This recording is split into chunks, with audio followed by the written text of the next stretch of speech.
It is hard to be job and be gay. Some of us we have this fun on the bio.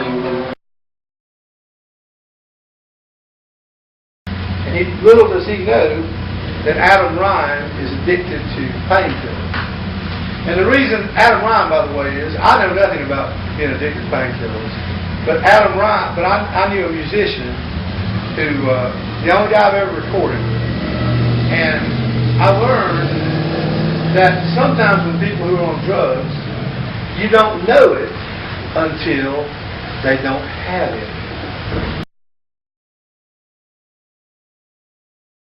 Riley stopped at a little market in town and bought a pound of hamburger, failing to bother Adam with an explanation.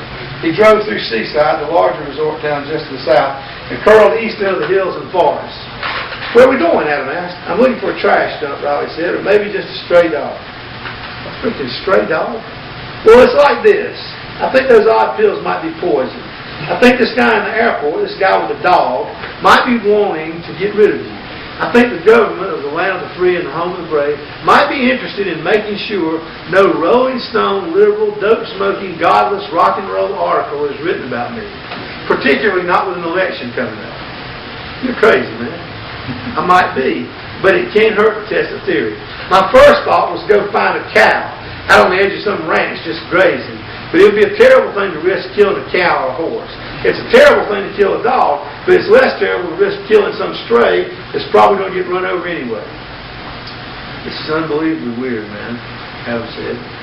And if you write about it in Rolling Stone and imply in any way that it's me gulping Oxycontins, I'm not going to sue you. I'm going to beat the shit out of you and wait for you to sue me. Whoa! Look, there's a dog. Riley skidded to a halt, which at first caused the poor canine, a rather unhealthy incarnation of a collie, to run away, only it couldn't run very well, its buttocks having been permanently bowed by an apparent and unfortunate confrontation with an automobile. Riley took the hamburger and kneaded the pink pills into it, taking care to not put any too closely together. Then he rounded the pound of burger into a fairly smooth concoction that might have made a meatloaf with onions, peppers, and breadcrumbs instead of pharmaceuticals of an unknown origin. He wiped his hands with napkins still inside a Wendy's bag late last night and got out of the car. The collie could be seen peering over the hill. Riley placed the plastic bag from the meat market in a sandy, rain-washed ditch, returned the car, lit a joint, and waited. Be relatively still, Riley said, passing the joint to Adam. It didn't take long. The dog shed any wariness of the black car parked 5 yards away from the meat. Her route back down the hill was indirect and suspicious, but she was just too damn hungry. When she reached the tantalizing pile of tender processed meat, she tore into it with more energy than it appeared she had. Then suddenly the helpless creature lurched. Her eyes seemed to pop out, and she fell in a heap, gloriously and instantly extinguished. Fuck, Adam said.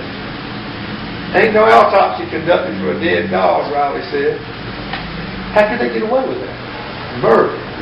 How could someone, even the government, kill me? For no good reason. I reckon they figure a big magazine story on some left-leaning folk singer is reason enough, Riley said. In the third verse, I make it obvious that this song is in no way autobiographical. You can't live on bread alone when you're nothing but skin and bone. You've got to get your nourishment. They'll throw you out, you can't take the breath. But when the sun comes up on that bright morning, in the quiet that follows every storm, when the demons have all died away, we'll celebrate your independence.